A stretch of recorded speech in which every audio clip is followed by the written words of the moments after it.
Hey there, welcome back to another episode of the Hatecast. This time we take you down the path of dietary enlightenment.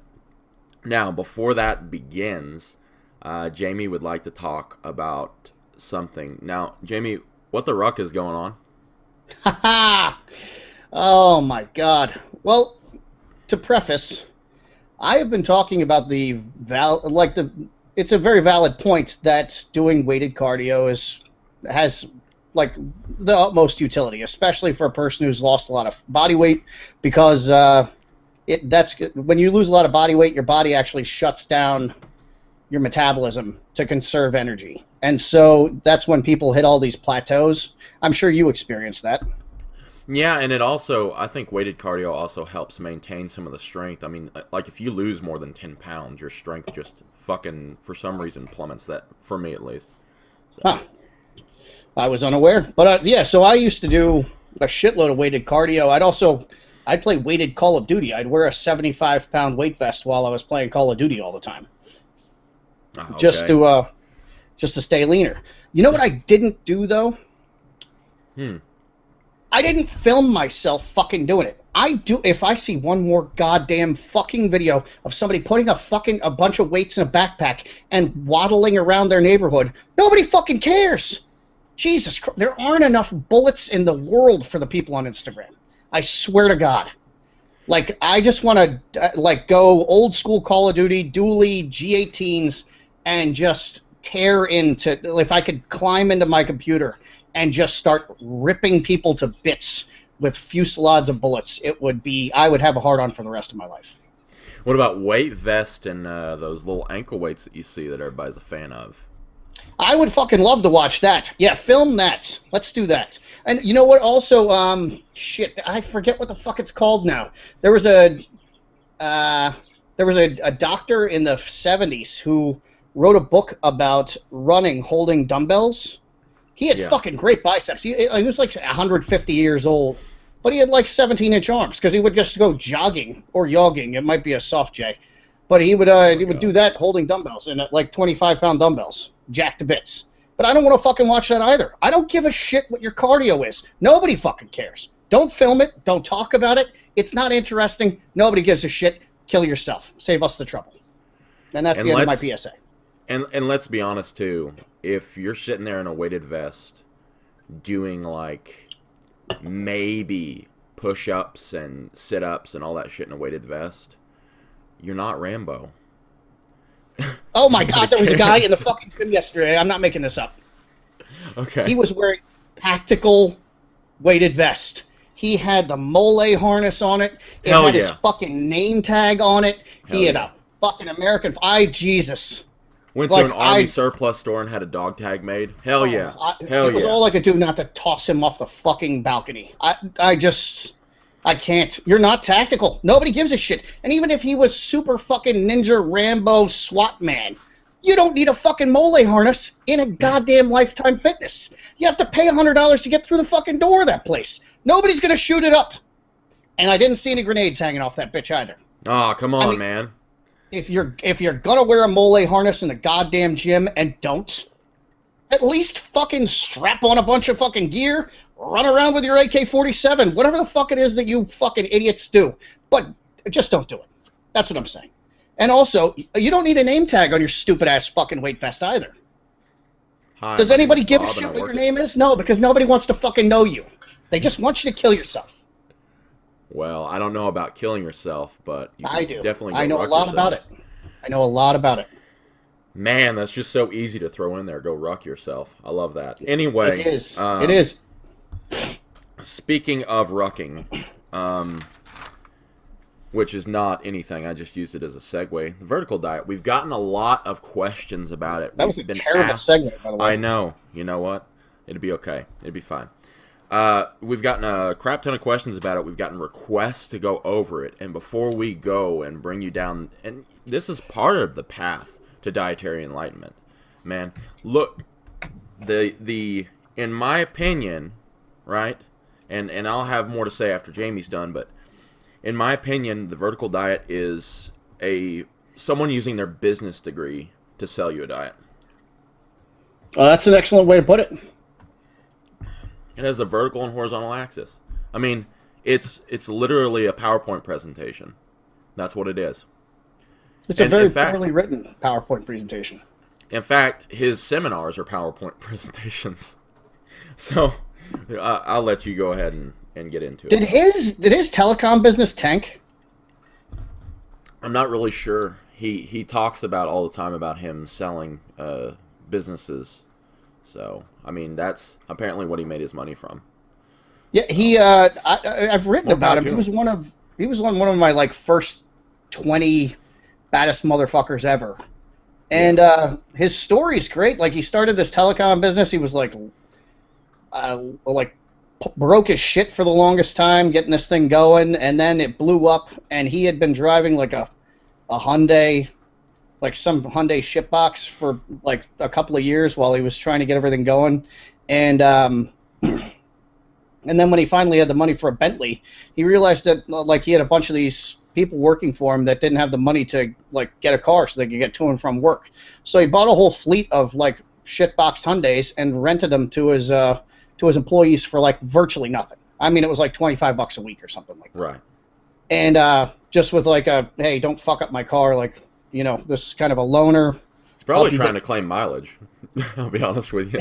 But I mean, that's a cool thing to do. But now it's like he's selling this. I mean, the guy's apparently intelligent because he started this telecom business. You wouldn't know it by reading his book. Like, it is. There is intellectualism behind his theories. However, it is one of the most poorly written pieces of shit I've ever seen. And also, it's formatted so badly, like, I want to pluck my eyes out of my fucking head. Like, I did better formatting in, like, Word. I mean, you could do better formatting in Word. If you want to go have a look at a better format, I'm willing to bet you that the Space Jam site is still up. If anyone wants to go Google that, it's that movie with Michael Jordan and Bill Murray. Was that in like Angel Fire? I think it was. It was pretty bad. Hold on, I will Google it real quick. I believe it's still up. Please still be up. Now I'm curious.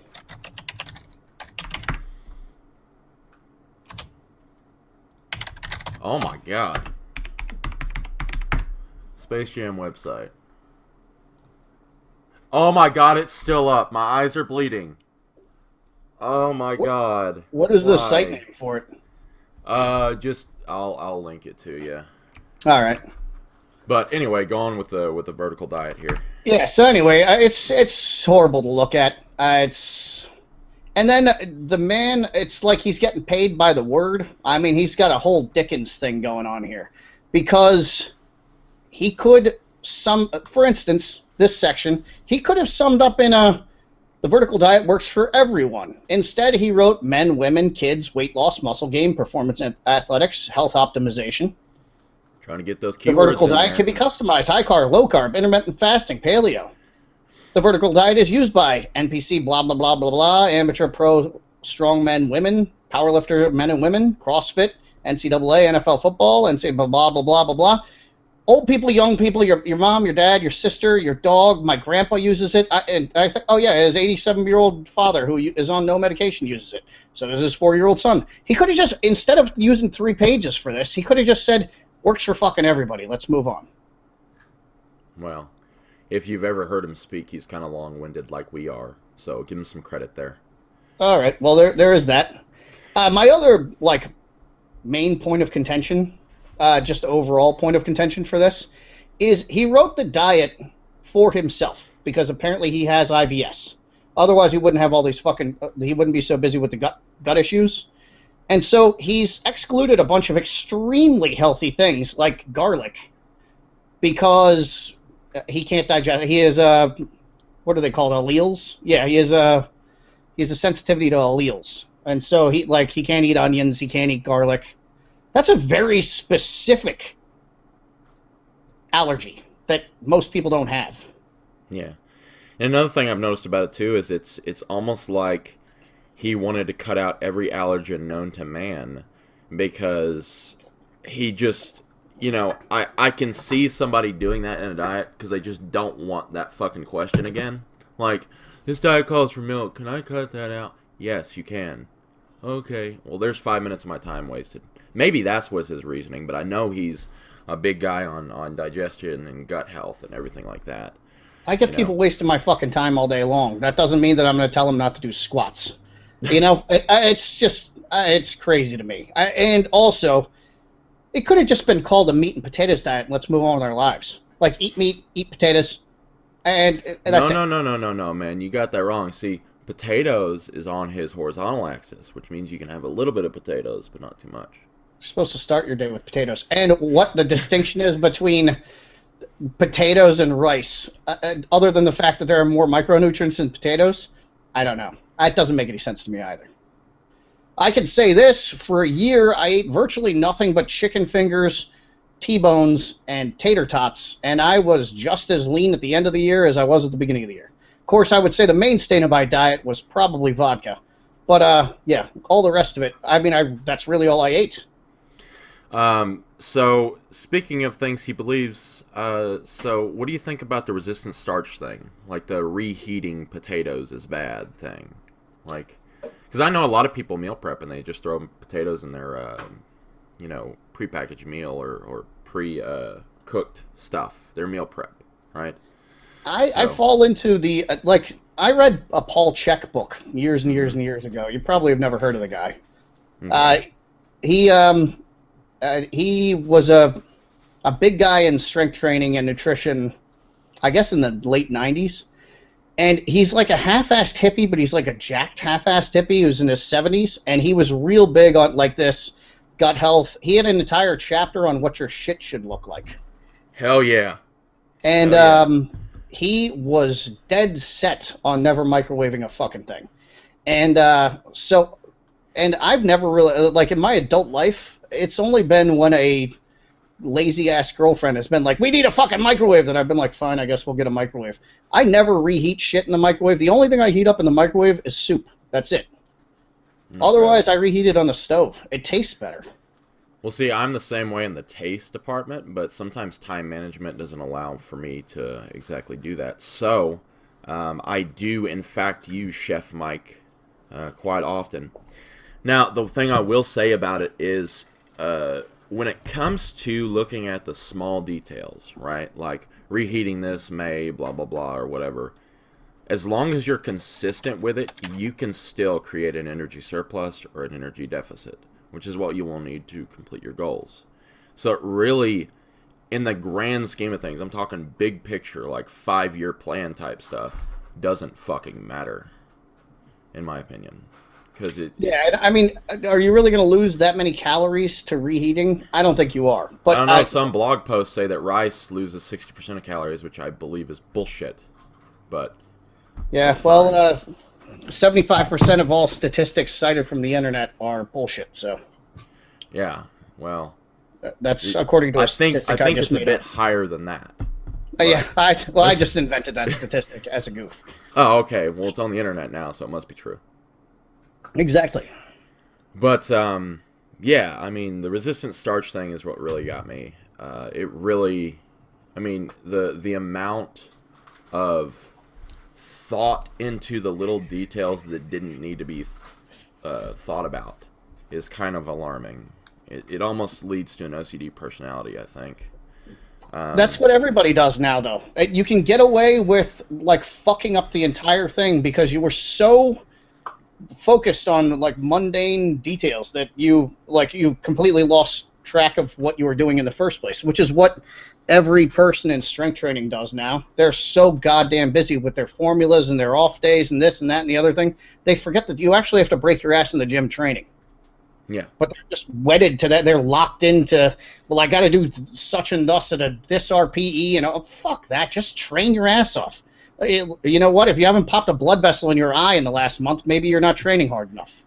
How many RPEs do I need to do to get huge? I don't even know what the fucking RPE is. I think it's what we used to call like percent max. So like if you could do like you're doing 3 reps at a 5 rep max, so you still have 2 reps in the tank. I think that's what it is, but I don't know. I don't give a fuck. Like, Yeah, I can somebody tell says you what it RPE to is. me, and I'm like, just kick bricks. Get the fuck away from me. It's a way to quantify the intensity of your workout as per some of these Reddit scientists. You In can't my see it because opinion. we don't have video, but I'm jacking my dick right now. Okay. Okay. I just don't care. That's One okay. thing I did like was his focus on sodium. Yeah. Yeah. Although 6 grams is a fuckload of sodium. Well, I don't know considering how high his diet is in potassium. You know, that's another thing too. Is the higher your potassium goes, the more sodium you can get away with. Yep. Honestly, the more water you drink, the more sodium you can get away with. Honestly, the more Although you're sweat. really not getting that. Like his micronutrients, I don't see them there in the foods that he recommends. Like he's busy with carrots all day long, which I don't fucking get at all. Well, he's got to appease Bugs Bunny. I mean, I don't know. I mean, they're very micronutrient dense, but How many pages did he have on cranberries? 3? oh man, hey. It was fucking crazy. But at the same Who time, doesn't know what this diet is? You eat a gram of protein per pound of body weight, which I'll get into in a little bit because his math does not add up there. Unless you're bulking, in which case you eat 0.8 grams of protein per pounds of body weight because, and I think what he was trying to say was carbs are protein sparing, but he said they're protein soaking. okay. Or searing, something like that. In any event, so you eat steak and white rice is that's mostly what you eat. That's on the And vertical axis. Yes. yes, that's on the vertical axis, and then on the horizontal axis, which means you can eat some of this: sweet potatoes, oranges, carrots, peppers, lettuce, chicken stock, eggs, cranberries, and cranberry juice for the iodine. Okay. That is the most horrifically limiting diet I've ever heard of. I mean, even when I'm eating a cyclical ketogenic diet, I'm eating many more things than that. I will say that his little trick with dextrose on top of rice or something like that, right, to increase saliva production, that's actually a neat little trick, but that's been known for a while. His fructose dextrose combination I had never heard of before. And like fructose by itself, you cannot replenish glycogen stores with fructose. It doesn't work that way. Fructose is all stored in your liver, so none of that's going to your muscle. So I've just been like, who the fuck's going to eat fruit after they work out? It's stupid. But if you actually eat fructose with dextrose or sucrose, your body can only absorb 1.2 grams of sucrose or dextrose a minute. And so fructose slows the absorption rate of the sucrose or dextrose, which allows you to get better muscle glycogen replenishment. I actually, because I was, when he put it in there, he didn't say why the fuck that was. And so I actually looked it up on PubMed. And to anybody who wants to look it up, the first author's name is Gonzalez, and it's glucose plus fructose ingestion for post-exercise recovery. Greater than the We'll sum link of it its in the parts. description. Yeah. There you go. So that'll be the first link up there. Yeah, he linked some video. I'm not going to watch a fucking video, but I'm just not going to do it. Yeah. You know, some people are visual, man. But I call those people. You know, they debunked the whole you're a different type of learner. Okay. Yeah, the whole differing intelligence thing. They debunked that whole thing. You're either intelligent or you're a fucking idiot. One or the other. There's no in between. You know, there's some interesting research on IQ and the environmental factors on IQ. So, like, you know, now that we're not in, like, a global famine, IQ is going slightly up, which is pretty interesting. It's one of the environmental factors. But, yeah, you know the average intelligence of a gorilla is between 85 and 95? Did you say gorilla or someone in the South? I'm sorry. No, gorilla, which means that the people in the South are actually less intelligent than your average gorilla. Shit. Anyway, I'm not in Arkansas at all. But anyway, I don't know. His overabundance of carbs kind of worries me too. And I think a lot of his recommendations have to do with trying to get some sort of cookie cutter diet together for the Gen Pop, right? Yeah. So if that's you what have, all these ebooks are about. Apparently, yeah, And I just came to this realization, but I'm the only one who actually writes books for people who want to be badasses and ignores the general populace. I'm also the only person who doesn't write books just so he can. And I'm not saying that Stan Efferding's doing this, but as I understand it, most of the coaches out there now just coach on chems. The other shit is just like it's basically like the front bar that the mafia has, so they can launder money. That's basically what these diets are. Yeah, well, I mean, it's and I have to second that. I mean, most top tier coaches are drug coaches, right? I didn't and know then, that. And then they kind of, I don't know, they give you some sort of diet that they will work or whatever, right? You follow that, but really you're getting the valuable drug information that they know. By the way, sometimes you have to go through these $1,000 textbooks to learn about. But at the same time, like, it is what it is. I know he has Brian Shaw and Hafthor Bjornsson on the vertical diet, right? No, And he I've doesn't, because I guarantee you this: Hafthor's eating more than 400 grams of protein. Yeah.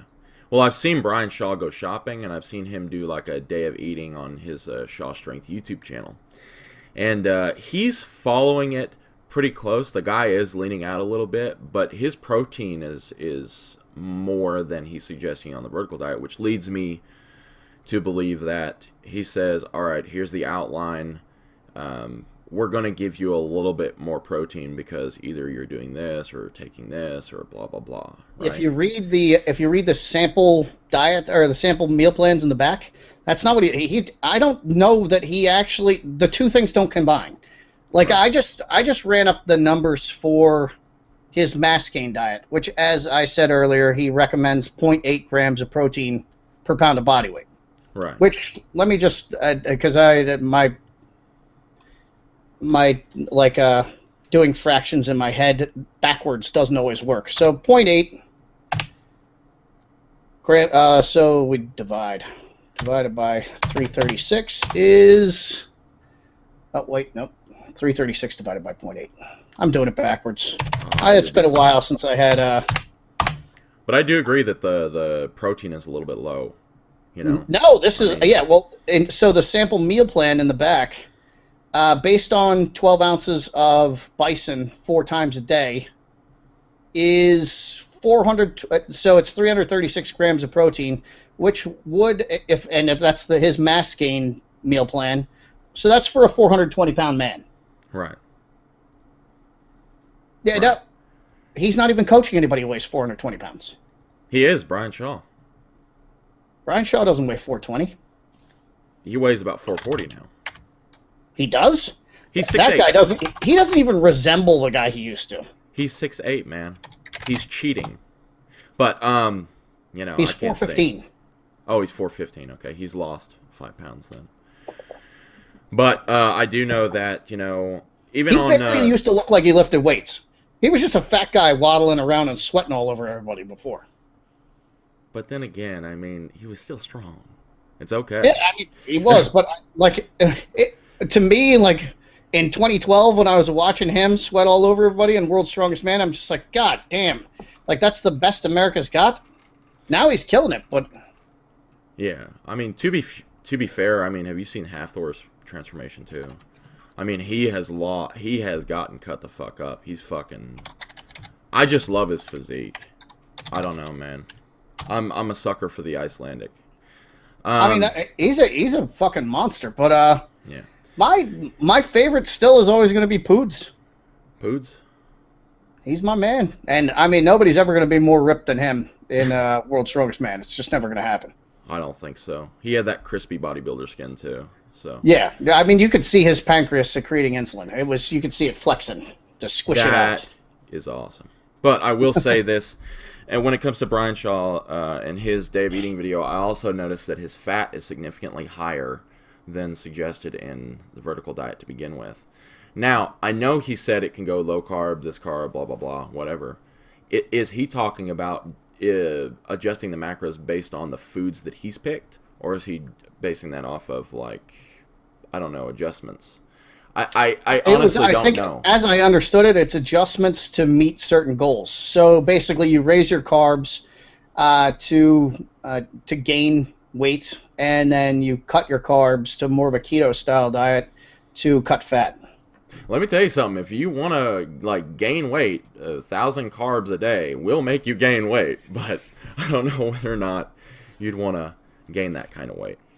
But what are your thoughts on that, by the way? What is your thoughts on the completely just blasted out of your mind carbs that he has?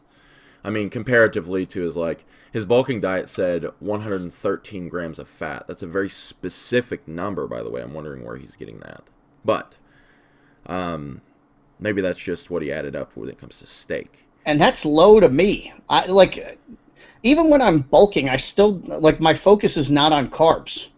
Right. It's just not and that's how I stay at least reasonably lean even while I'm bulking. It's because I'm not busy fucking stuffing my face with candy all day long. I don't understand why adults eat candy in the first place. But I'll have the occasional York peppermint patty, and like I said, I love getting a blizzard after a heavy workout. But I'm not stuffing my face with Twizzlers all day long like I'm 4. And you've also got to realize when it comes to the vertical diet, I mean, you eat that much carbs and you're not relatively lean, those carbs are going to hold a lot of water, and it's going to make you look fatter than you actually are. And, well, then you could. What about the Bloat Max pill? Oh man, Jesus Christ! Come on. I'm over here googling Bloat Max supplement. What the fuck is a? And then I was like, Bloat Max pill. So then I googled Bloat Max pill, and I was like, oh my god, an incel fucking wrote me. Meanwhile, incels are reading my blog now, which doesn't make any fucking sense at all. Hi guys. Yeah, hey, I don't know why you're reading my blog, but I guess thanks. I'll put no FAP in the tags in this one, too, so that we can get their attention. There you go. But anyway, so I think we've pretty much comprehensively covered the vertical diet. One last thing I'd like to say about it before.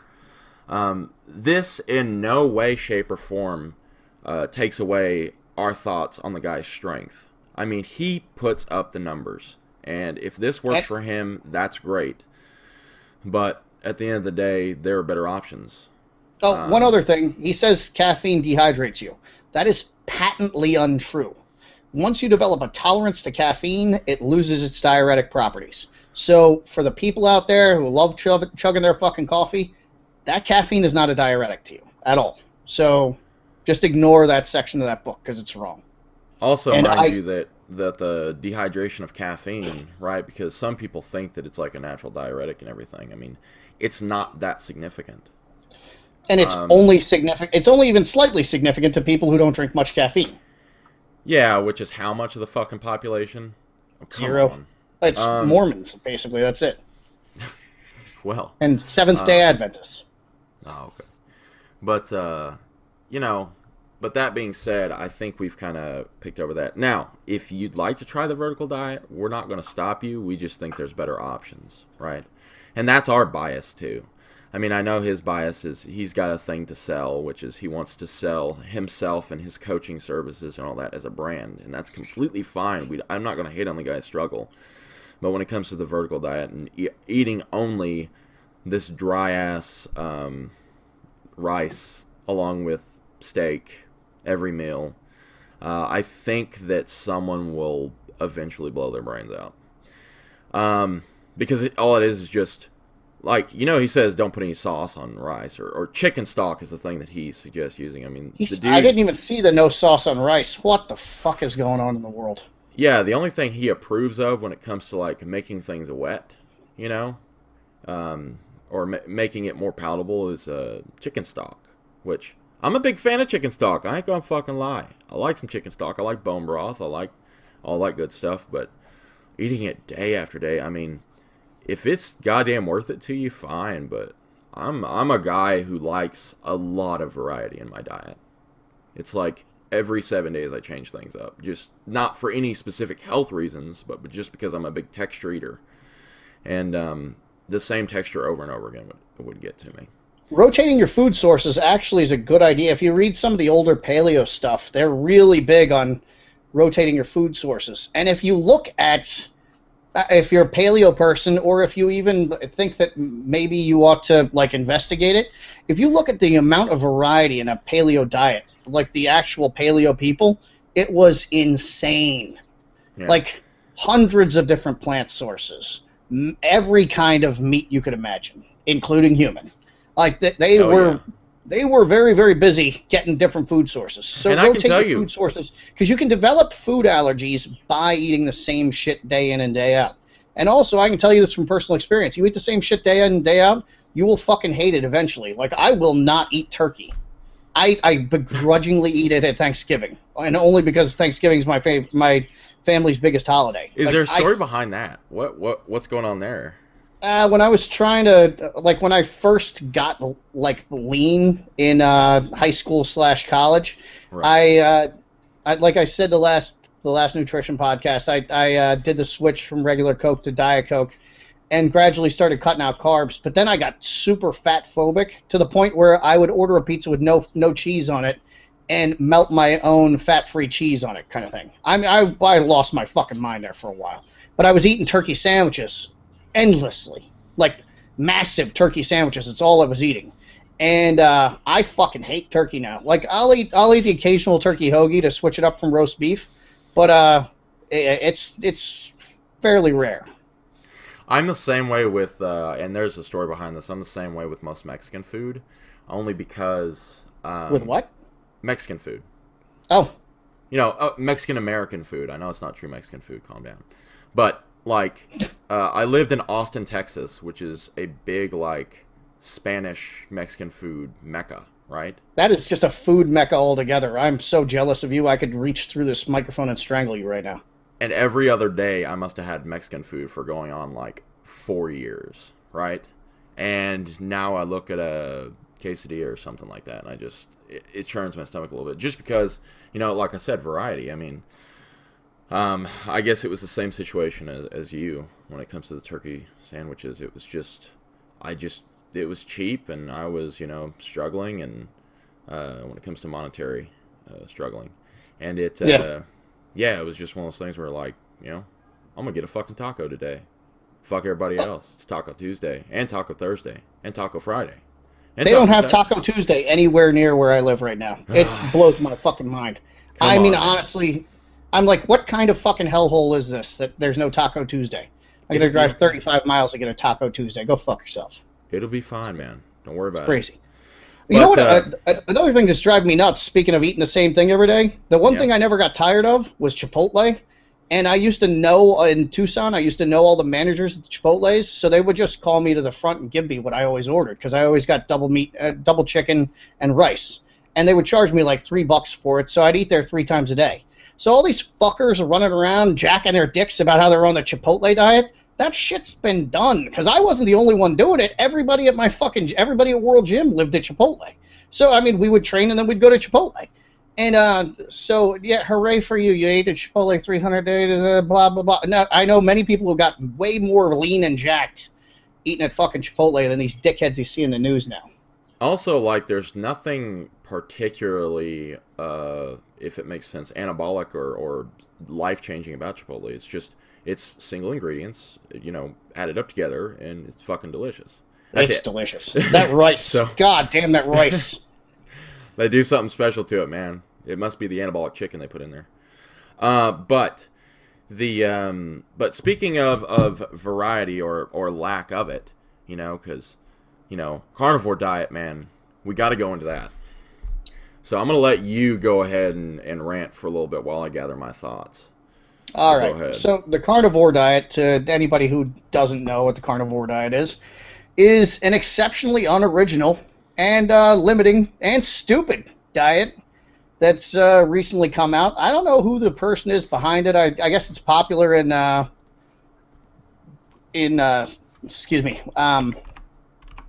Silicon Valley now. They're just doing it to piss off vegans. The diet is you just eat meat, and that's it.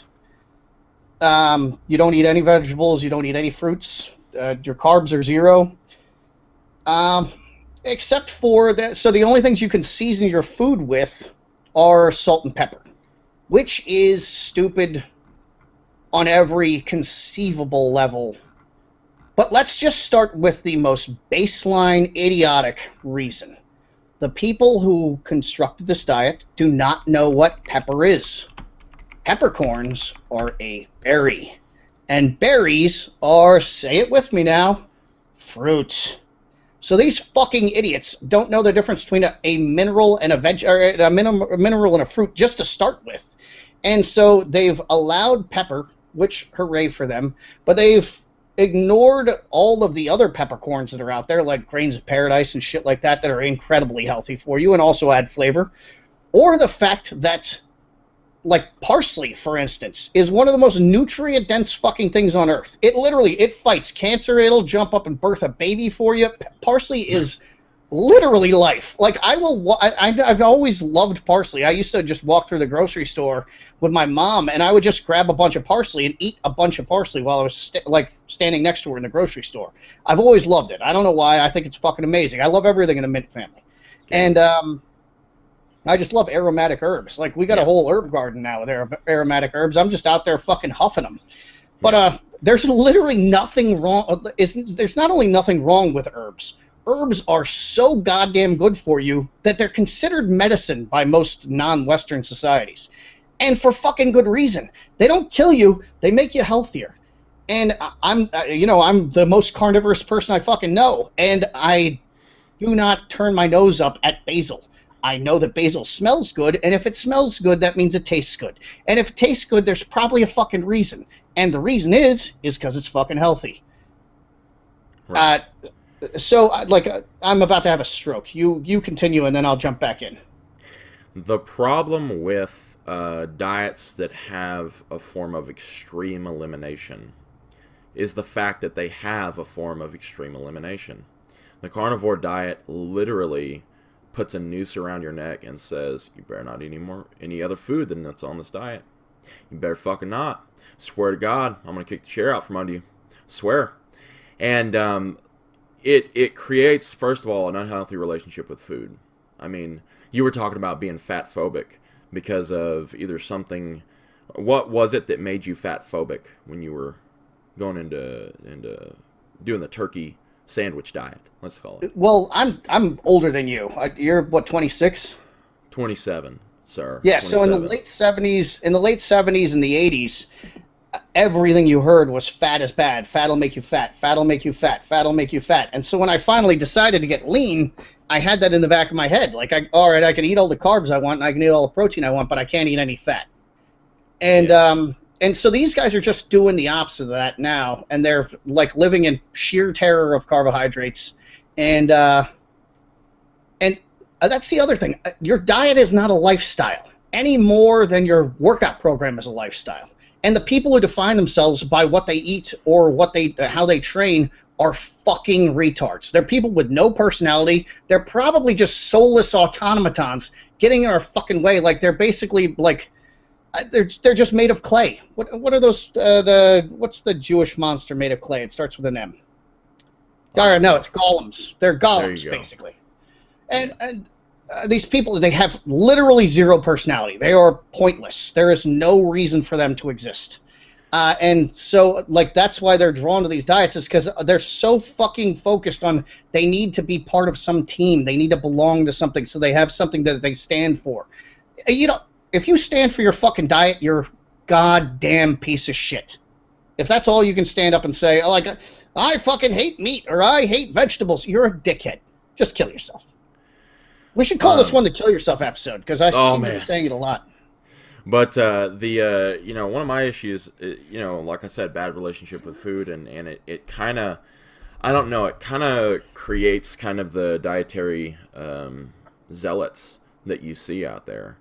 And it, like you said, they stand up for the diet and they defend it like you could drive a sword through their heart for the diet, Yeah. Because they just have such firm beliefs in it.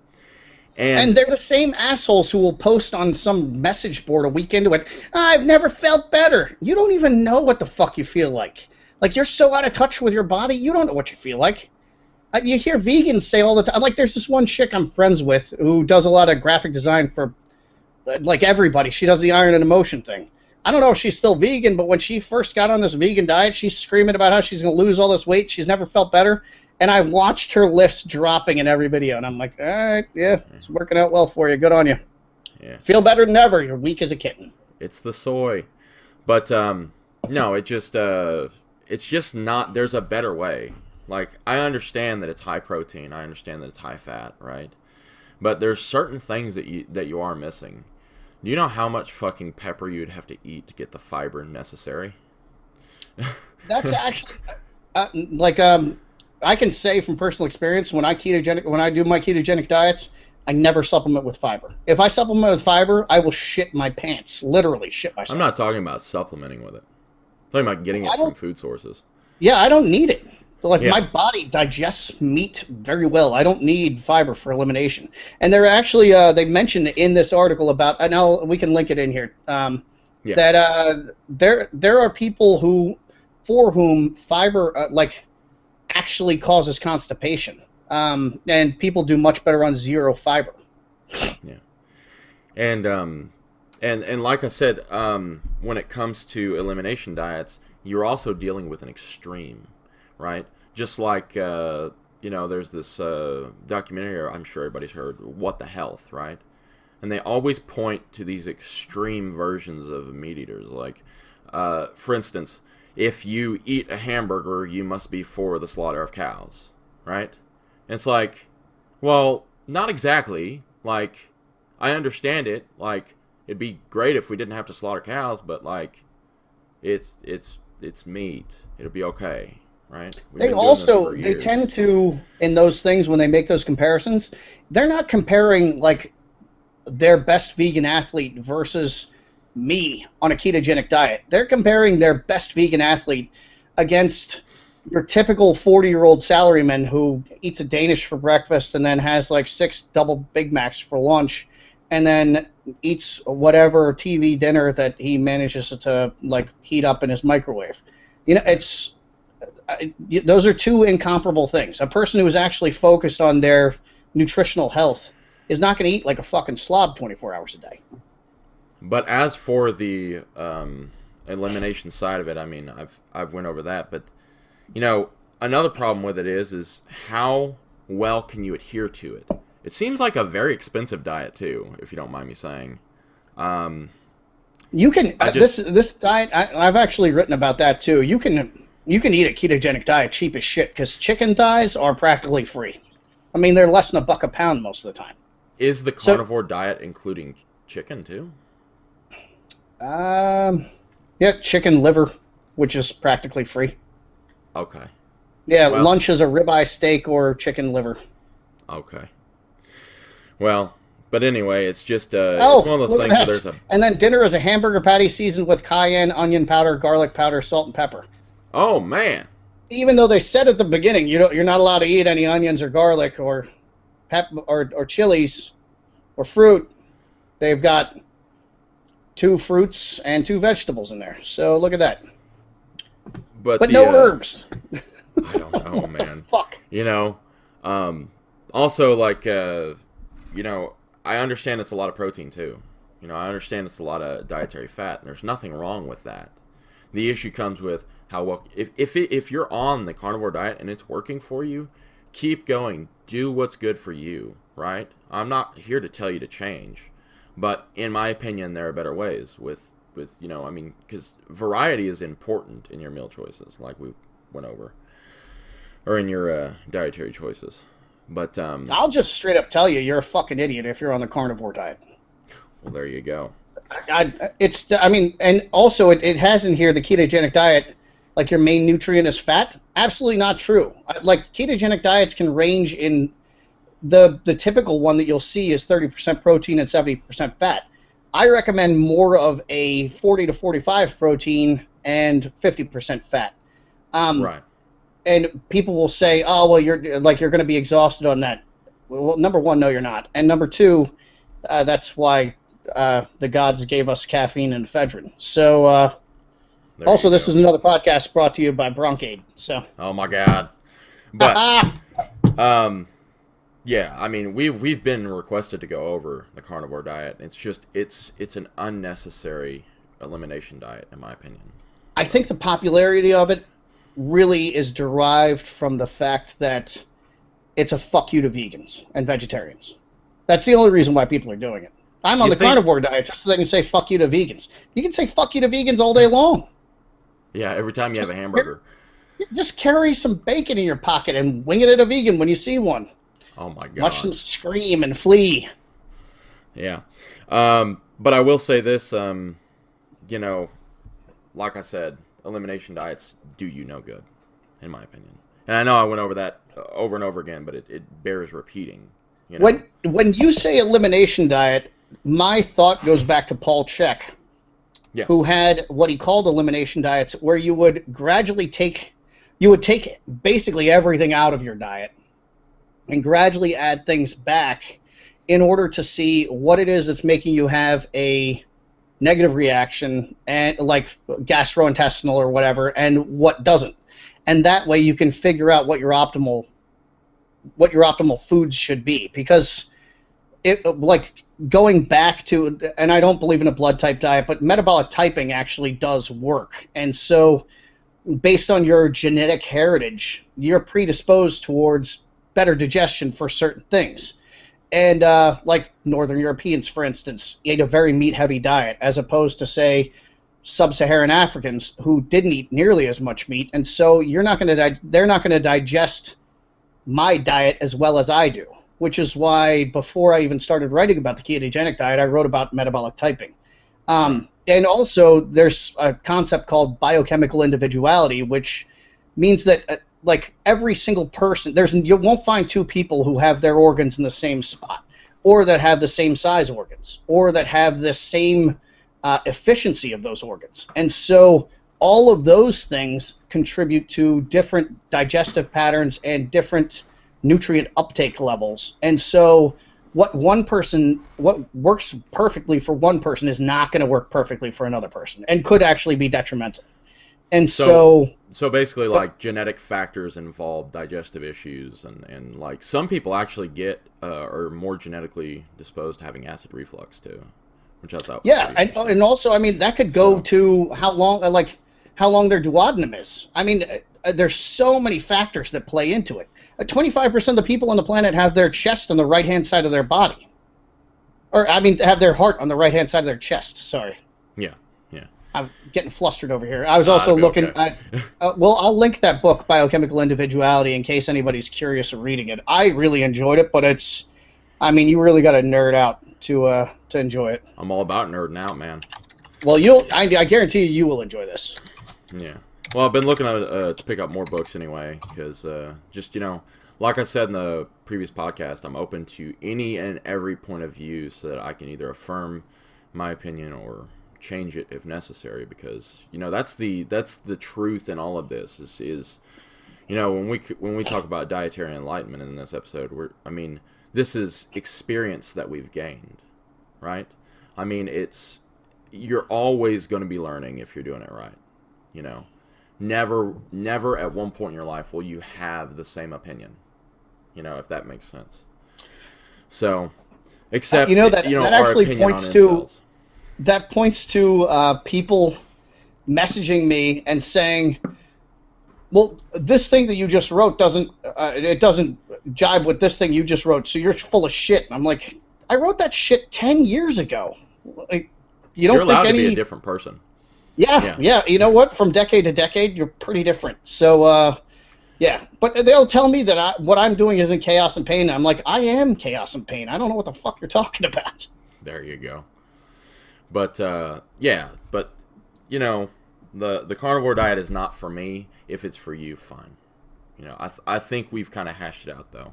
Yeah, there's better ways to say fuck you to vegans than and you know, it was some parsley. diet. It was some diet made up by some husband that needed an excuse to buy steak. Like, you know, just to fuck with his vegetarian wife or something. She hadn't fucked him in a year, and he's like, I'll fucking get you. Yeah, I'm going on this new diet to get healthy. What is it? Steak every day. You know, you can't argue with it, man. He's trying to get healthy. Can't argue with it. Yeah. But anyway, I think that will lead us into two quick ones that we can kind of go into, because Actually, three quick ones. So, Atkins, it's a low carb system. What do you think about Atkins? I think Atkins is fine. There are gradations to Atkins. I haven't read the Atkins book in 10 years. I think last time I read it was in 2007. Um, I actually went on the Atkins diet in college because I woke up one day with my mouth just watering.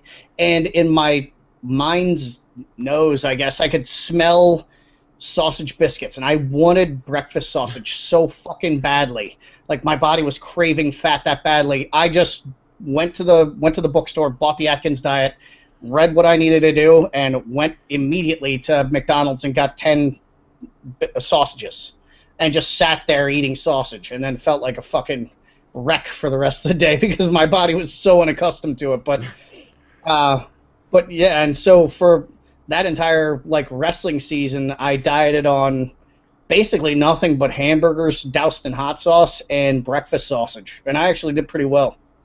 Yeah. All right, so Weight Watchers, which is another point system. What do you think about it? I honestly have never looked at their point system, so I couldn't. I don't know that I can speak intelligently upon it because I mean, I used to fuck a chick who worked for Weight Watchers, and she seemed to lose a lot of weight with it. I mean, it would be like I'd just fall out of touch with her, and I'd look her up on MySpace back then, and she had gained like 60 pounds, and then I'd see her at like a club, and she'd be back to the weight that she was when we would fuck in a car outside of the club. So it's like, I don't know. It looks like a yo-yo dieting thing for housewives, but I guess it works for a time while they're doing it. Now, I looked into it when I first started to lose weight because, for those of you who do not know, because I haven't mentioned this enough, I used to be 430 pounds. So when I was looking into Weight Watchers, it was like a point system, and they sell these overpriced brownies and everything like that so that you can gain points on Weight Watchers, right? Weight Watchers, in my opinion, if you have the money, if weight loss is your goal, go ahead if you want. I mean, they're, like I said, and the trend of this episode, there's a better way, which Jamie and I will lead you on, hopefully, later in this podcast. But there's also a way that you can actually cheat the point system and get in like 4,000 calories that day. So it's like if it fits your macros, like they will find a way to fuck it up. Points. Yeah. Yeah. So I mean, they might have changed it since I looked into it, but it seemed like just like a video game, right? It seemed like just rack up those points, right? And then one day you might win like the ability to look at a car or something, right? Because they were doing that stupid shit. They were giving away cars for people who lost a significant amount of weight, which, by the way, I wonder how many of those people were actually paid to lose the weight, and they lost it another way, and then, it was a publicity thing. I'd be interested to see what was going on there.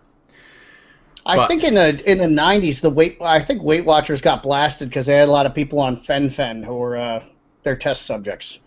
Oh, yeah. There was a whole, actually, I'll tell you what, I sent my pictures, my before and after pictures, right? When I was super skinny. I'm talking about like, I had no muscle at all. I'll send you if you want to laugh.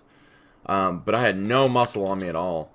And I sent my before and afters to Cliff over at Life Extensions, right? Life Extension. Now, he made it seem like he could get me in contact with somebody because they really don't do before and afters. He could get me in contact with somebody that would offer me about $50,000 for my before and after pictures back when, there weren't that many people saying, oh my God, I lost all this weight. Because I'll tell you the fucking truth of it. Just because I lost weight doesn't make me fucking special. People lose hundreds of pounds every day. Like, it's not fucking difficult. It's not rocket science, right?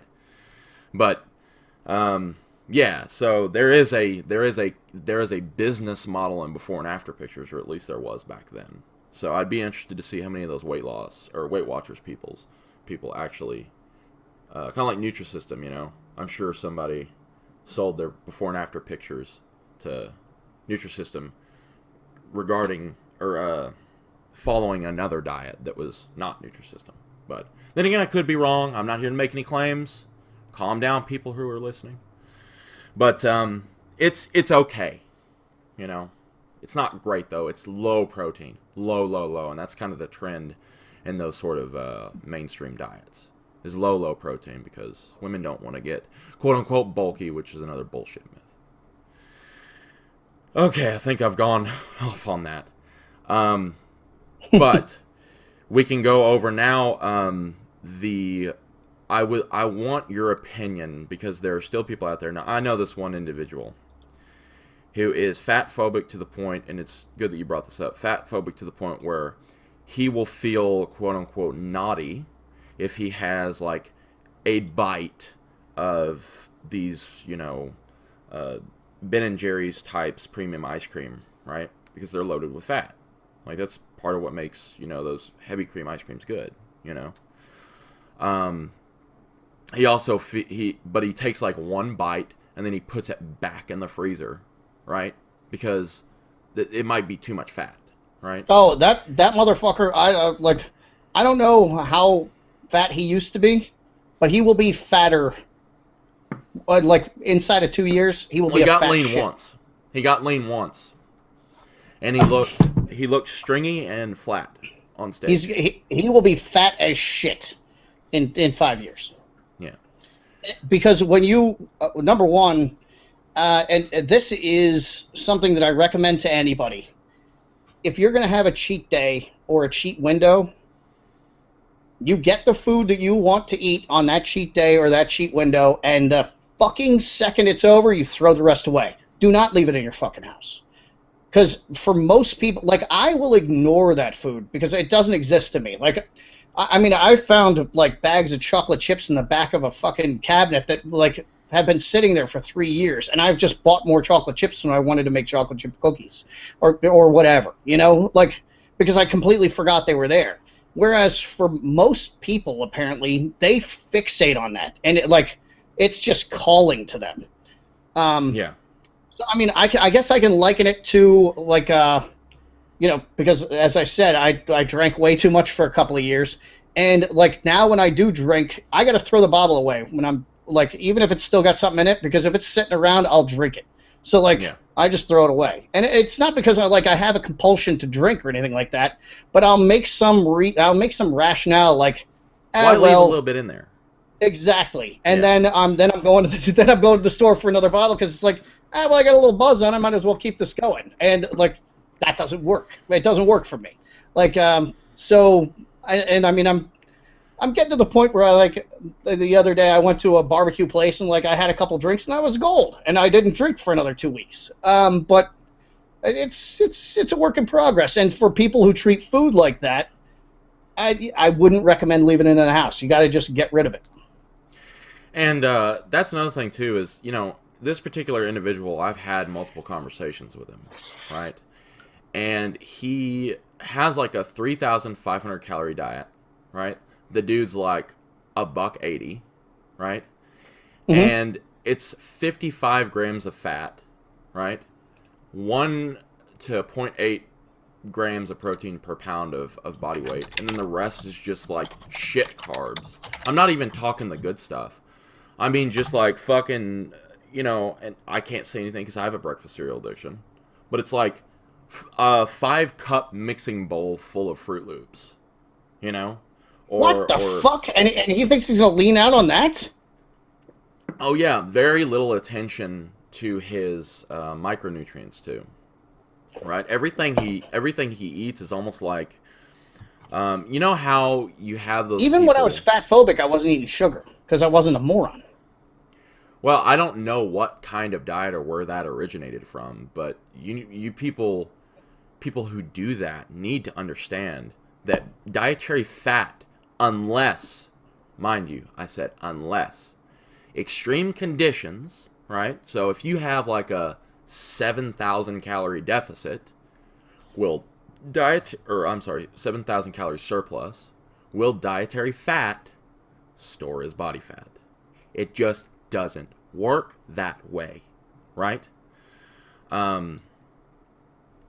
But it's one of those things where he's just so fat phobic, he will literally take a fucking bite of ice cream, put just like one, like half tablespoonful, and put it back in the freezer and say, "Oh, I feel guilty now." It's like, God damn. But he doesn't feel guilty for eating a salad bowl full of, like a salad mixing bowl full of Fruit Loops. Hey man, I'm not here to judge. I'm judging. I'm judging man. right now. I'm just judging. That's what I'm doing. I might as well have a powdered wig and a gavel. And then he makes these amazing looking like low carb meals and everything. He posts pictures up, or low fat meals, and he posts pictures of them up all over the place. But the dude is phobic on I think dietary fat. So it is interesting. I guarantee you this: he has the sex drive of like a dead field mouse. Cialis on the daily, yeah. But it's just. Oh really? How old is this kid? He's on Cialis. He's about 28. Oh my God. He's about my age. Which means that he's now going to develop a psychological dependency on Cialis. His dick will never work again. Like that's it. Oh no. Oh, you didn't know this? Yeah, the millennials have this I know problem that. where Yeah. they had been stealing Viagra and Cialis from their parents so they could have like fucking their girlfriend. Well, and I mean, I will freely admit, like, I have terrible performance anxiety because I started fucking real late in life. So, like, Yeah. I have to, and it's terrible. And I can only imagine the catastrophic performance anxiety these guys have because they're staring at their dick like, well, it's because, you know, once you have a Viagra hard-on, like, a normal hard-on doesn't compare. It's like the difference between driving a Honda Civic Si and driving a Lambo. Like, yeah, the Civic Si fucking kicks ass and it's fun to drive, but that Lambo is vicious. And it's the same with there's this shit Rhino that like I used to be able to get on Amazon. They don't have it anymore because I was recommending it to somebody. Yeah. But it was just for like sport fucking and like when you want to have 8 hours of like brutal throat fucking and like forced orgasms and whatever, like I would take Rhino. And I mean the shit would wake me up in the middle of the night because my dick was so hard it was like agonizingly painful. Yeah. And I'd sit there bending it trying to get it to go down so I didn't get pre-epism. Oh like, no. But this kid, because he has it in his head like he can't get hard without this shit. He's never gonna fix that. It doesn't matter how much how many therapists he goes to, like he's fucked. Yeah. He might as well just throw in the towel. And another thing is he gives people shit about how weak their cheat meal is too at the same time. But he's afraid of fat. So what does he eat for cheat meals? You know, I think he may, and mind you, I don't think that everybody who has a cheat meal on Instagram does this, right? But I do know that there's a fad and a trend because I have somebody that I know personally in the industry of like Instagram, right? Instagram models and stuff like that. They go out to these buffets, they pile on this fucking food, right? And they throw it in the trash. They take one bite, they throw it in the trash, and then they walk away. Or on the opposite end, you have like these monsters, right? Who I just hate up the people. dose. God damn, I hate people. You know, these monsters who just up the dose, right? They're like taking DMP, T3, and clenbuterol all at once. They just up the dose. So, just so that they don't get, quote-unquote, fat from one meal, right? You're not going to get fat from a cheat meal. It raises your metabolism. Yeah, but people are so fucking afraid of eating... Okay. Let's... You know what? Let's save this. Stupid. Let's... Like, they literally don't read anything. They're just dumb as fuck. And, like, hideously ignorant of science and reality, and they live in this fucking fantasy world. God damn, I just want to start choking everybody. Now, I did have a late night, guys, so you can tell I'm awake now. So, we will go into the fucking dietary enlightenment shit right now, okay?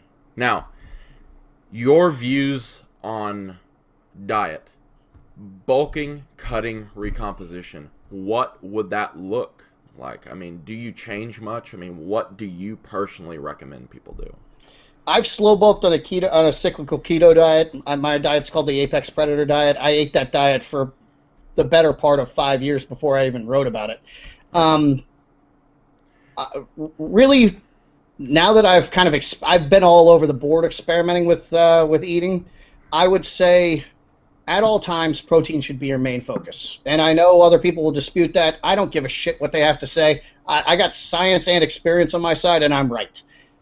Protein should be your primary focus. Calories should be your secondary focus when you're bulking. So you want to keep your protein high, you want to keep your fat high, and you want to keep your calories high. And your carbs should be the last thing you think about. They're really not anything to think about. You don't need to add carbs to your diet because you're always going to be eating carbs. Like I'll make spaghetti and meat sauce. We did this huge fucking bowl of spaghetti, and then I did 2 pounds of Italian sausage and 3 pounds of like 85% lean ground beef. Drained a bunch of the fat off of that because I was getting enough fat from the sausage, and then just mixed it all up, and I would just pan fry it to heat it up, and I was stuffing my fucking face. I was getting lots of carbs, but I was getting a shitload of protein, and that should be the hierarchy in my mind. Okay. And then for cutting, for me, keto works best. I use a cyclical keto diet. I eat keto 6 days a week. Well, between 5 and 6 days a week. If I'm already really lean, I'll have 2 carb ups. But 6 days a week, then I'll have moderate carbs throughout the day and a 3-hour cheat window at the end of the day where I eat as much as humanly possible. But the very first fucking thing that I eat is protein. Like I'll start my cheat meal with 20 chicken nuggets. Then I'll eat a large pizza with like pepperoni and sausage, and then I'll go to the movies and have a large popcorn with a shitload of butter on it. So you can see my carbs are my very least favorite. It's the least important thing. And anytime I eat a shitload of sugar during my cheat meal, it retards my progress. So I keep the sugar low anyway. You can't say that. It handicaps your progress. No. Can't say retard anymore. Oh well, it differently ables my progress. There you go. Yes. It gives your progress special needs. Yes, exactly. And then fuck that. Retarded. That doesn't work. That doesn't work for everybody. And I've paleo dieted, and that worked really well. The one thing I will say about paleo dieting and keto dieting, all those bullshit hacks about like, oh, well, you can make fucking brownies with this and fuck all that. Like, you ever hear of a caveman eating a fucking brownie? No. It's because they didn't have arrowroot flour and they weren't busy with that shit. They weren't like raiding honeybees to like steal their honey to make all this stupid shit that everybody's fucking making on Instagram. Just eat meat and vegetables and nuts and seeds and like berries, and that's it. And you will lose weight and you will get leaner and you will look better and you will feel better. But like anytime they start doing all these like anytime the microwave's involved in paleo dieting, fucking run screaming because that person doesn't know what the fuck they're talking about. Yeah, but then again, what are your thoughts on this brings me up to an interesting thing. What are your thoughts on broccoli in a Paleolithic diet? Broccoli's great. Because it wasn't around during Paleolithic times. Yeah, but cruciferous vegetables are so high in fiber and so low in sugar that they have actually a reasonable amount of like protein in them. I was referring to the Paleolithic time. But I mean, when you look at the things that were available, like strawberries or blueberries, or apples, they don't even vaguely resemble what they were in the Paleolithic. Like an apple today is like 10 times as big as an apple. Like apples were basically the size of cherries, and they were very tart, and they had huge seeds in them. And today it's less likely to kill you. That too. So, go ahead. Yeah. So, like anything that's been produced by agriculture doesn't resemble its Paleolithic ancestor in any way, shape, or form. So the whole thing is a moot point anyway. And potatoes are not paleo. Neither are sweet potatoes. You had to chew through like bark to get to the meat of one of those things in the Paleolithic era, and it was literally you're chewing through a hull of bark and getting all this dietary fiber, and then for a little tiny sliver of meat at the end. That shit is not paleo. Also, beans aren't paleo. and especially lima beans, which will kill you if you eat them raw. So, You know what's interesting too is if you guys really want to do a little cool experiment, right? I want you guys to try and base your diet. This will just give you an idea of how fucking rapidly food has changed over even the past 100 years. So base all of your foods, just for a fun little experiment, on the 1930s and see how your taste buds react. It's a completely different taste profile than what we're used to. So that's a little interesting thing you guys can do if you want. you can't even do that because, you can't. I mean, where are you going to find raw milk? I don't know where the fuck to find it. Oh, come on, man! Just steal it from the cow. Go down to your You gotta local, whatever. over cow. on the East Coast. You have to buy a part of a cow. You have to invest into 1/60th of a cow to get a gallon of milk, of raw milk. That's true. But yeah, it's just something interesting. Some things were a lot more like liver and onions, which, by the way, a lot of people just can't stomach for some reason. I fucking hate liver. That was popular, right? Yeah. So Breakfast cereal, not popular at all. liver and onions was actually popular for breakfast. So, yeah, that'll wake you up. Taste of metal in your mouth. But, anyways, go on to your cutting. We were on cutting. Yeah. Oh yeah, I would go paleo or keto to cut. Okay. And they're protein sparing if you keep your protein and your fat high. If you want a good book on keto, I recommend Body Opus by Dan Duchesne. If you want a good book, or Better Than Steroids by Warren Willey. And if you want a good book on keto, I would read Rob Wolf's book, or Neanderthan's another good one, although he's a little fat phobic. But it was one of the first paleo books. Or yeah, it was. It was one of the first three. So. Okay. Well, that leads us to, first of all, do you believe people can recomp? Absolutely. Okay. People are not designed to be. People are not designed to look like giant fucking fat slops. Right. If you're a fat ass, you're just basically shitting on your entire family lineage. So, you just shouldn't be. Humans are designed to, and going back to that whole ruck thing. You got a fucking 65-pound ruck on? Nobody fucking cares, because there were Turkish porters in the 1400s who would walk a mile to and from ships with 400 pounds on their back all day long. Yeah. That's what humans are designed to do. We're not designed for all this bullshit that we do these days, all this sitting down and nonsense. And you're not going to overtrain training 2 hours a day. Doesn't matter how fucking hard you train. Even our school system, classrooms are designed to train little industrial workers. Yeah. All their tables are in a row, right?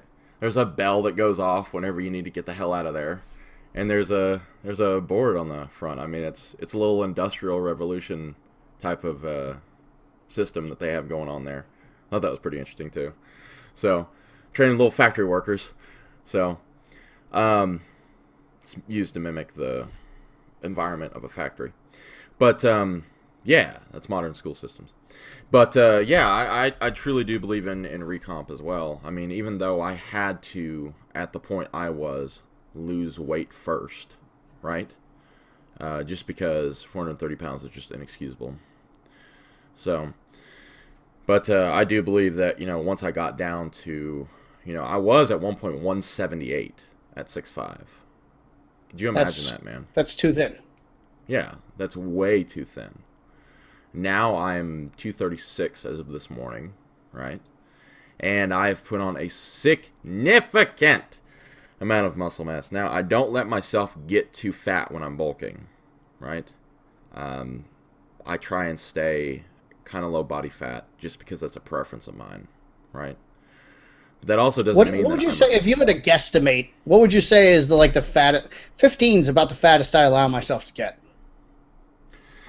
You know what? With as easy as fat is to shed, I would say 20. If you're just going for maximum, you were $120 and now you're $160, that sort of bulk.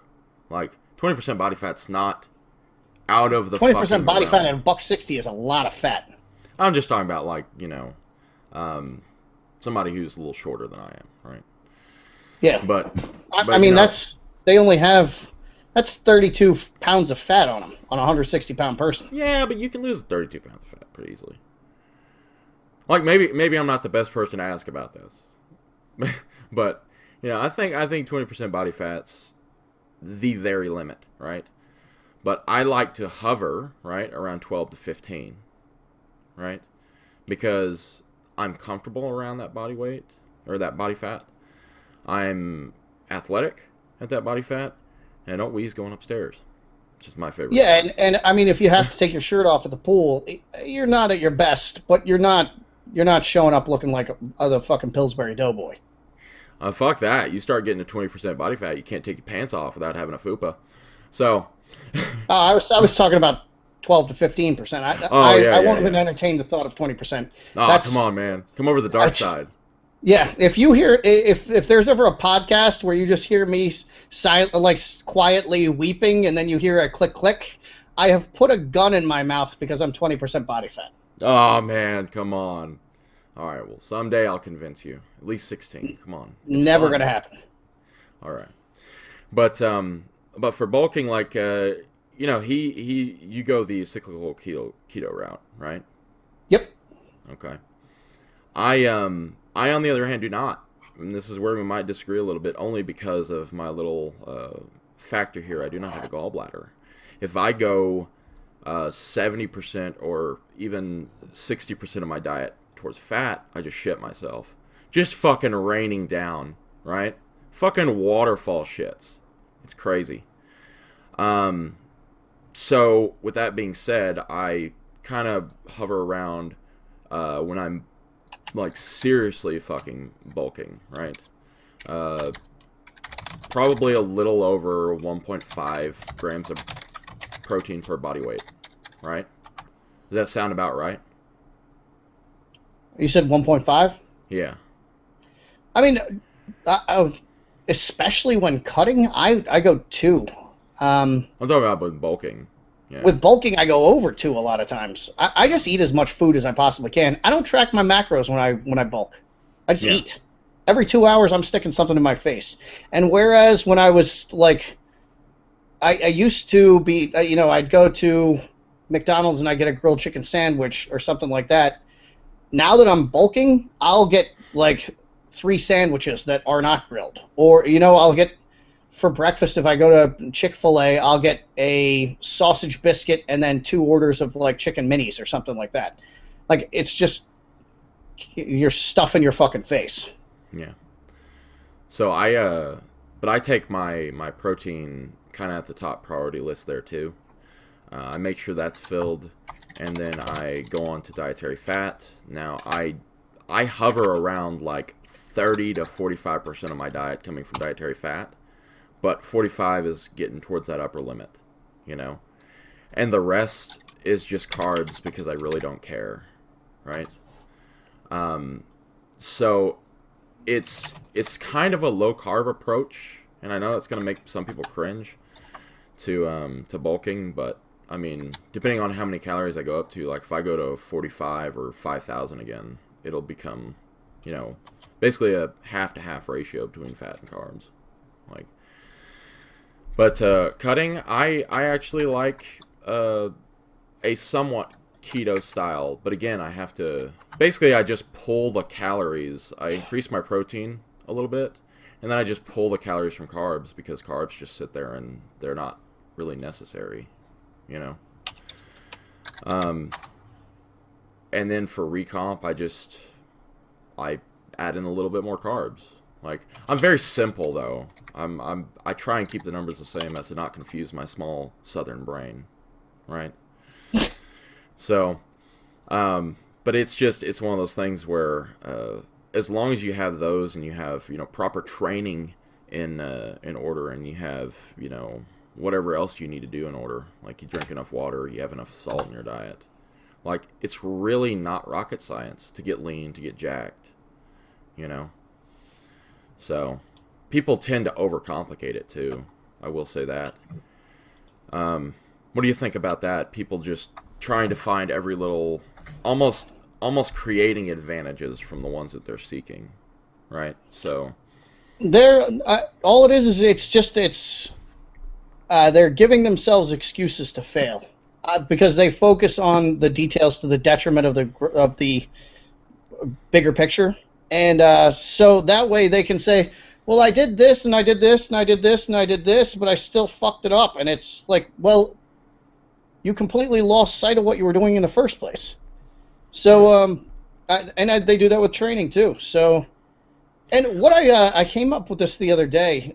People who suck at lifting generally don't just suck at lifting. They suck at eating. Like, that's the thing they suck at first, and then they suck at lifting. Yeah. Well, I think it also translates into other parts of life too. Because I mean, there's plenty of guides out there to tell you how to lift correctly, right? There's plenty of progression plans out there that will allow you to progress in weight, and sometimes for most people, just getting into the gym and lifting can make them progress more than following a plan. A lot of people who have a problem lifting often, like something I see especially in the obese individuals is they just don't want to be there, right? Yeah, I've noticed that. It's just like the people who are worried about overtraining. Those people just don't like training. Yeah. So again, they're just coming up with excuses. They'll come up with any excuse whatsoever not to train hard. They're looking for a way out. They're looking for a way out of doing that extra set of squats, or putting in on that extra 5 pounds, or putting in that extra work on pretty much anything. And I mean I'm not one of those people that says, like, if you're lazy lifting, but it kind of does translate into the rest of your life.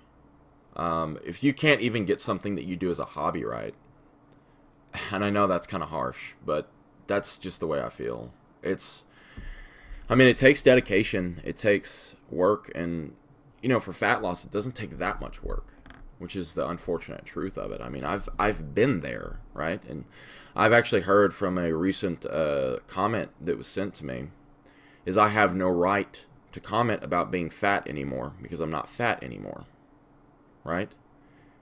And that kind of made me scratch my head. That doesn't make any... people are busy with rights, too. You don't have any right to do that. I have the right to do whatever the fuck I want. Yeah. Like, I will take a shit on your head if I want to. It's, like... Doesn't mean you're immune to consequences, but he can fucking do it. Yeah, people are just busy with rights all day long. I don't get it. Where do you apply for the right to say something? It's fucking stupid.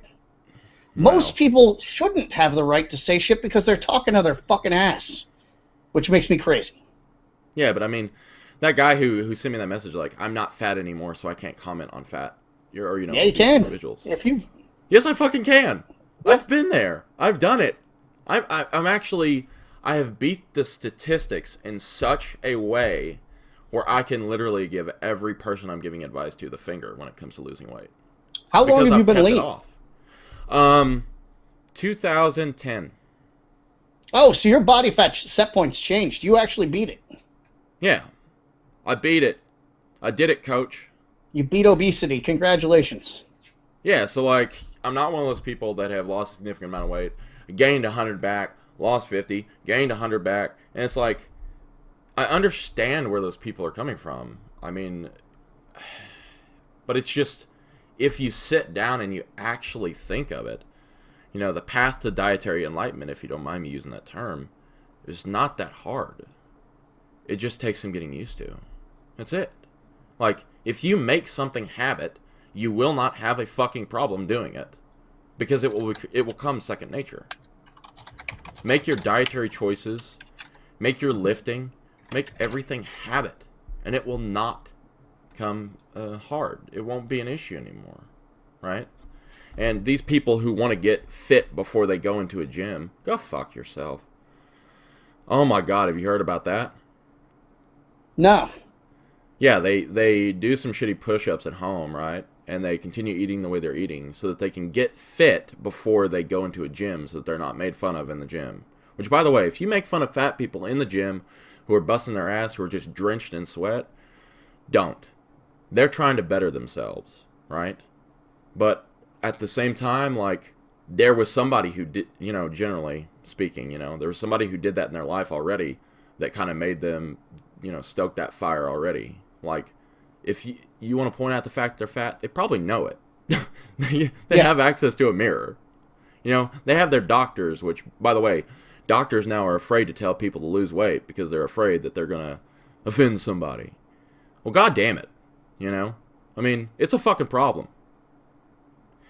Yeah, I have recommended in the past. I just wrote a "Your Fat Is Your Fault" article wherein I actually put in the article, absolutely do not make fun of fat people in the gym, because for the reason you just said. I mean, they fucking got their ass there. They know they're fat, and they're trying to do something about it. Don't fucking mock them. But I've also recommended that people maybe at home develop a baseline level of fitness before they go to a gym, just so they feel more comfortable. And I think that's what they're trying to do. It's maybe not as so much that they're going to get made fun of, but just that, like, nobody wants to go into a place and just feel like a fish out of water. And because if you're a fat person, you're already going to feel like a fish out of water. So developing a little baseline level of fitness, so you don't just go in there and you're just like, you're just trash. Like, you're just like a tumbleweed blowing through the gym, probably is a good idea. That way you can go from like doing some push-ups and sit-ups and like, walking and stuff, so you have a little fitness. And then you go to the gym, you spend a couple of months on the machines. You learn the machines, you bust your ass on them, you build a little baseline level of strength, and then you go to the free weights. To me, it's a logical progression. To be fair, I'm not the best person to ask because I tend to jump like head first into things and then break my neck at the bottom of the pool and then keep swimming, and then eventually that neck heals and I'm fine. Like, that's kind of my life pattern, right?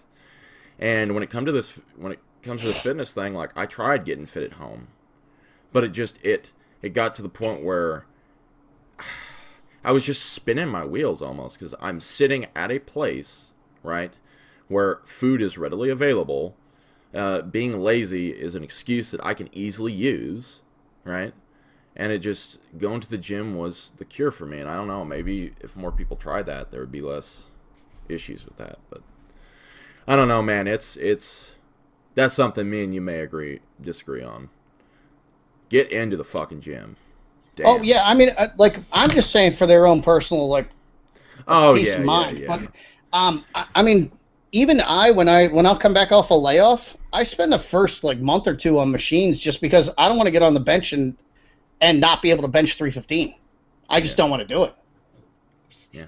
Well, I'm the same way, diet aside. I mean, when it comes to training, when I got this lean, when I get this lean, I generally switch to a lot of machine work just so I don't fuck myself up, We do it exactly backwards. Oh, okay.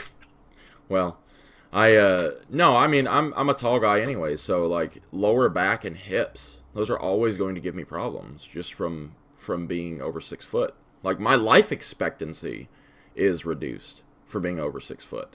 So I'm pretty much at the point where I can go fuck myself. But it'll be okay. It'll be fine. But yeah, I mean, I just play around too, like experiment, And that's the thing with this diet stuff too. The path to dietary alignment, nobody reaches their dietary set point until they've tried everything. So I guess the point I'm trying to make is don't be afraid to try stuff either. Like, even though we don't like the vertical diet, if it works for you, fucking do it. Now, I know people are raving about it, and I'm like, I don't understand what the fucking excitement is. Steak and potatoes was what Americans ate for the longest time, and they all look better than we do now. Hell yeah. And they were smoking a 12-pack a day. But that's another issue. Yeah. But yeah, I don't know. Like, and another thing I'd like to kind of, get your opinion on is like, we can do this like, I think we'll do a War on Fatties for a clickbait title, of course, but episode of the podcast. What is your opinion on how do we exactly solve the issue of people being, like, a large percentage of our population being overweight? Honestly, I think we're too far gone to fix it. I really, This series that I've been writing it over the course of the last 5 years. It's only gotten worse. It's not going to get better. And now that with all the fat acceptance and all that shit, you got London Andrews, who's 5'5" and she's 300 pounds, and she's talking about how she's a supermodel. I mean, I've said many times I love fucking fat chicks, and that's a 300 pounder I would definitely fucking ease up in. I mean, if I could figure out a way in. But because I mean, the 300 pounders I fucked were not 5'5", they were like 5'10". Yeah. That's just a lot of mush to get through. But fuck, like fucking a water balloon. It's the that was mean. I'm sorry. It doesn't matter how big your dick is. The fupa gets so much in the way that it's like you're like on a teeter-totter, like where you're lean, and so you're the wood on the teeter-totter, and that fupa is the fulcrum, and so you're just wobbling back and forth on it, and you're basically playing just the tip, no matter how big your dick is. And even then, because their mound is so fat, like it's pushed out, and so you're basically just getting inside the lips. You're like not even getting in the vaginal canal. It's a fucking mess. So you just fist them and make them squirt, and then have them suck your dick and move on with your life. Basically, that's what I recommend. If you're fucking a fat girl, just fist them and let them blow you. It's a much better time to give stress reliever. Yeah. Yeah, I love fisting girls. It's fun as shit. It's a good time. But I would list that among my hobbies. With that being said, do we want to tease our next episode? What are we going to do on our next episode? Because I think we pretty much wrap this up here. I don't know. You're the one who sets these things up. I mean, I can... fuck. Bacchus got the green light, so that's coming mid-June. Bacchus got the green light. Good. And we'll kind of leave that as like a teaser. We won't say anything else about it. Yes, Bacchus and Immolator come June. There you go. Just in time for people to be cutting for the summer. Yep. Or people to still be cutting because they didn't get their ass in the gym in February. But anyway. Exactly. But yeah, that's just my opinion. But anyway, I think that wraps up this episode. Now, we've been over diet a lot in the past couple of episodes, and we really kind of want to hammer home the fact that, get your diet in order, right? Because a lot of people lift all day and then look like shit because their diet's shit. So, if there's anything you can take away from this episode, get your fucking house in order.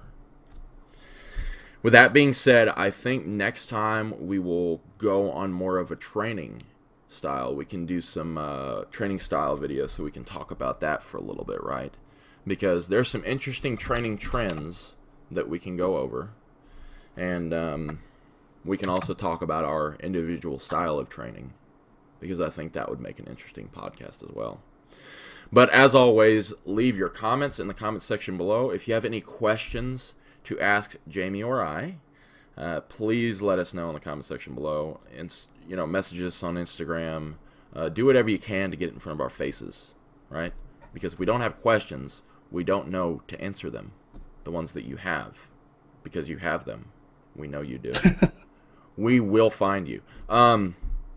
Please. But also to the incels watching, hi. And hello. And thanks for giving us the view. And think we're that confused by your behavior, but all of your behavior confuses us. So. Yeah, we love you just about as much as you love yourself. But well said. Anyway, I think that wraps it up. So we will see you guys in the next one. Jamie? Yo. Say peace. Oh, peace, dog. There you go. Deuces. Damn. Deuces. Fucked up this time.